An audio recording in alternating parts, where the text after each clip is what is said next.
Kur fillon të lavdërosh, Perëndia fillon të luftojë. E dyta Kronikave, kapitulli 20, vargjet 21 deri në 22.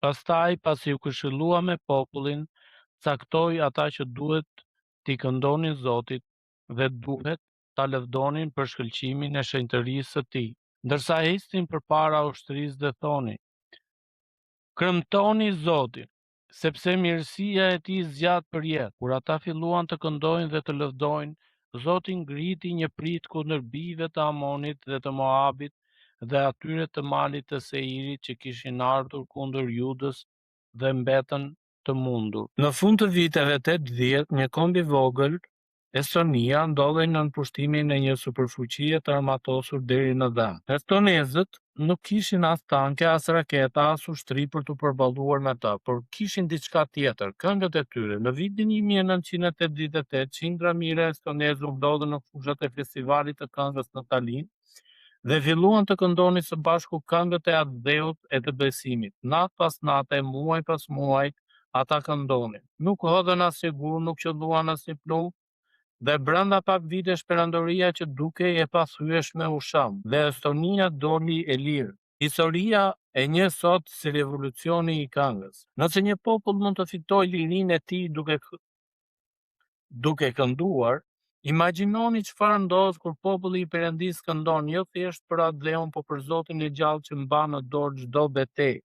Rreth 2600 vjet më parë, mbreti Jozafati i Judës u përball me një situatë edhe më të dëshpëruar. 3 ushtri të mëdha, bijtë e Amonit, të Moabit dhe ata të malit të Seirit, ishin bashkuar kundër tij. Njerëzisht nuk kishte asnjë shpresë. Vetë Jozafati e pranoi para Zotit: ne nuk kemi forcë të mjaftueshme për të përballuar këtë turm të madhe që vjen kundër nesh. Nuk dim çfarë të bëjmë. Por sytë tanë janë drejtuar te ti. E dyta Kronikave, kapitulli 20, vargu 12. Dhe përgjigjja e Perëndisë ishte një nga strategjitë më të çuditshme ushtarake në të gjithë historinë. Vendos korin përpara ushtrisë, jo shigjetarët, jo kalorësit, por këngëtarët. Lëvdimi është vendim besimi, jo ndjenjë. Vini re me kujdes rënditjen e ngjarjeve në vargun 22. Kur ata filluan të këndojnë dhe të lëvdojnë, Zoti ngriti një prit. Populli i Judës nuk këndoi pasi fitoi betejën. Ata kënduan përpara se të fitonin. Ata lëvduan Zotin ndërsa armiku ishte ende i fortë, ndërsa rreziku ishte ende real, ndërsa asgjë nuk ishte ndryshuar ende në rrethanat e tyre. Kjo është thelbësore për të kuptuar natyrën e vërtetë të lavdërimit biblik. Fjala origjinale që përdoret këtu për lëvdim ka kuptimin e një lavdërimi të shpallur me zë të lartë, një deklaratë publike, mirënjohje, pra jo një ndjesi e brendshme që pret të lindë vetvetiu, por një veprim i vullnetshëm që ne e zgjedhim. Jozafati caktoi këngëtarët dhe ky ishte një vendim i marrë me qëllim, pas këshillimit me popullin. Sa shpesh ne kthejmë këtë rënditje përmbys? Themi: do ta lëvdoj Zotin kur të zgjidhet problemi im, kur të shërohem, kur të gjej punë, kur fëmia im të kthehet në shtëpi. Por besimi biblik këndon në errësirë, jo vetëm në dritë. Profeti Habakuk e shprehur në këtë mënyrë ndon se fiku nuk do të lulëzojë dhe nuk do të ketë asnjë fryt të ardhit. Unë do të ngazëllohem tek Zoti dhe do të gëzohem te Perëndia i shpëtimit tim. Kapitulli 3, vargjet 17 dhe 18. Vini re fjalën ndonse. Lëvdimi i vërtet nuk varet nga rrethanat. Autori i letrës drejtuar hebrejve e quan këtë flijim lëvdimi. Me anë të tij, pra le t'i ofrojmë vazhdimisht Perëndisë një flijim lavdije, domethënë frytin e buzëve që rrëfejnë emrin e tij. Hebrejnë 13:15. Pse quhet flijim? Sepse kushton. Kur gjithçka shkon mirë, lëvdimi është i lehtë. Po kur zemra është e rënduar, kur lajmet janë të këqija, kur armiku duket i pamposhtur, atëherë lëvdimi bëhet flijim, një ofertë e kushtueshme, besimi mbi altarin e Perëndisë. Davidi tha: do ta bekoj Zotin në çdo kohë. Lëvdimi i tij do të jetë gjithnjë në gojën time.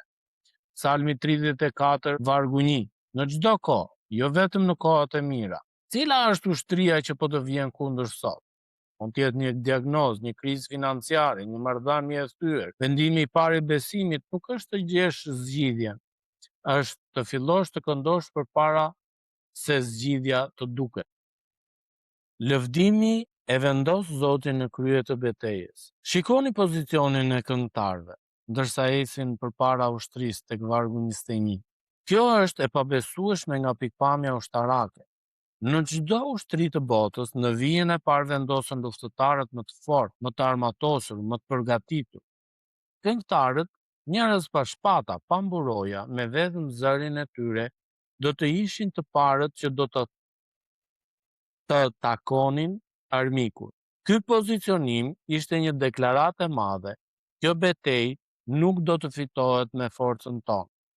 Dhe pikërisht këtë u kishte thënë Perëndia një ditë më parë nëpërmjet profetit Jahaziel. Mos keni frikë, mos u merroni për shkak të kësaj shumice të madhe, sepse betejë nuk është e juaja, por e Perëndisë. E dyta Kronikave 20:15.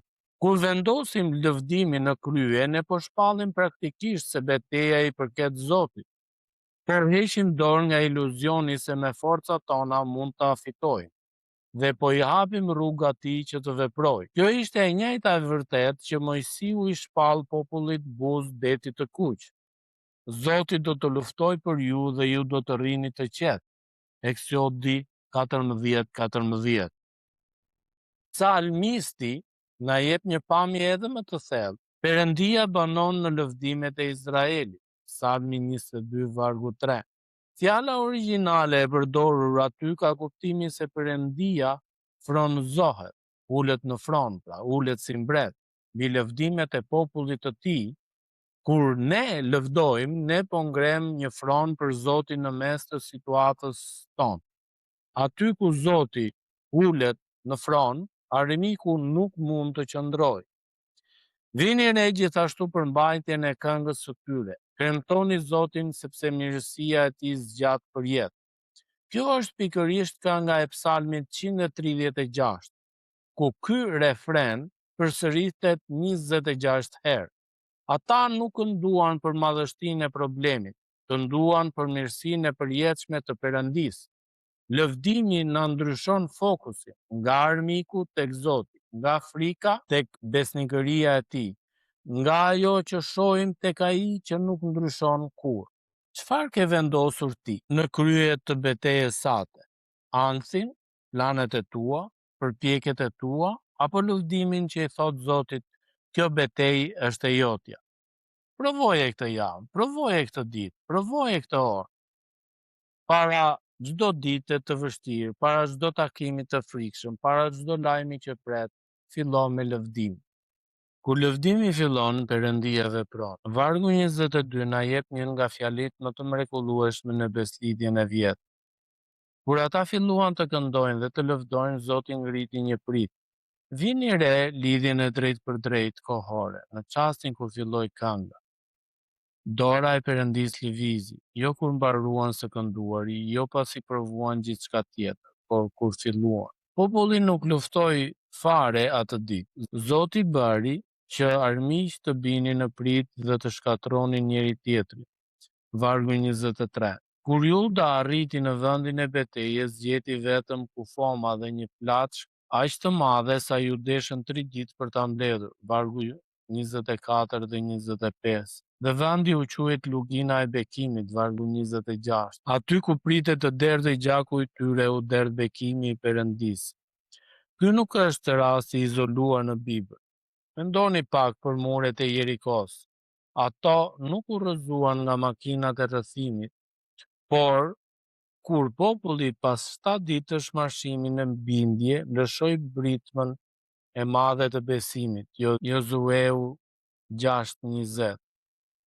Mendoni për paljen dhe silën në burgun e Filipis, me shpinat e gjakosura nga rraja në mesnat, në qelin më të thellë. Aty nga mesnata, pali dhe sila po luteshin dhe këndonin himnin e Perëndisë dhe të burgosurit i dëgjon. Befas u bë një tërmet i madh dhe me një erë u hapën të gjithë pyert dhe të gjithë u zgjidhen prangat. Veprat 16, 25 dhe 26. Apo e shikojmë në modelin, këngë në mesnat, tërmet, nga qeli, lëvdim në qeli, dyert të hapura, kori përpara ushtrisë, prita e Zotit kundër armikut. Lëvdimi nuk e informon Perëndin për problemin ton. Lëvdimi shleron besimin ton që Perëndia të veprojë sipas premtimeve të tij. Jezusi vetë citoi Psalmin 8 duke thënë se nga goja e të vegjelve e të foshnjave në gji ke përgatitur lavdërim për të heshtur armikun dhe akmarrësin. Mateu 21 vargu 16, Psalmi 8 vargu 2. Lëvdimi ka fuqi që hesht armikun. Por kujdes, lëvdimi nuk është formulë magjike. Nuk ndojmë që të manipulojmë Perëndin. Ndryshimin e bën zemra. Jozafati dhe populli së pari kërkuan Zotin me agjerim dhe lutje, vargje 3 dhe 4, e pranuan pafuqinë e tyre, vargu 12, besuan fjalën e tij profetike, vargu 20, dhe pastaj kënduan. Lëvdimi është kulmi i besimit të tyre, jo zëvendësimin e tij. Estonezët kënduan dhe një perëndëri pusham. Juda këndon dhe 3 ushtri u shkatëruan, pa u hedhur asnjë shigjet. Pali dhe Sila kënduan dhe dyert e burgut u hapën. Pyetja për ne është e thjeshtë: ku është kori yt, pas ushtrisë apo para tij? Le të kujtojmë 3 të vërteta të mëdha të mësimit. Lëvdimi është vendim besimi, jo ndjenjë. Lëvdimi e vendos Zotin në krye të betejës. Kur lëvdimi fillon, Perëndia vepron. Prita e Zotit ngrihet kur kënga e besimit ngrihet. Veprat 16, 25 dhe 26, gjithashtu Jozeu 6:20. Kremtoni Zotin, sepse mirësia e tij zgjat për jetë. Paqja dhe hiri i Perëndisë qoftë me gjithë secilin prej jush. Zoti ju bekoft. Amen.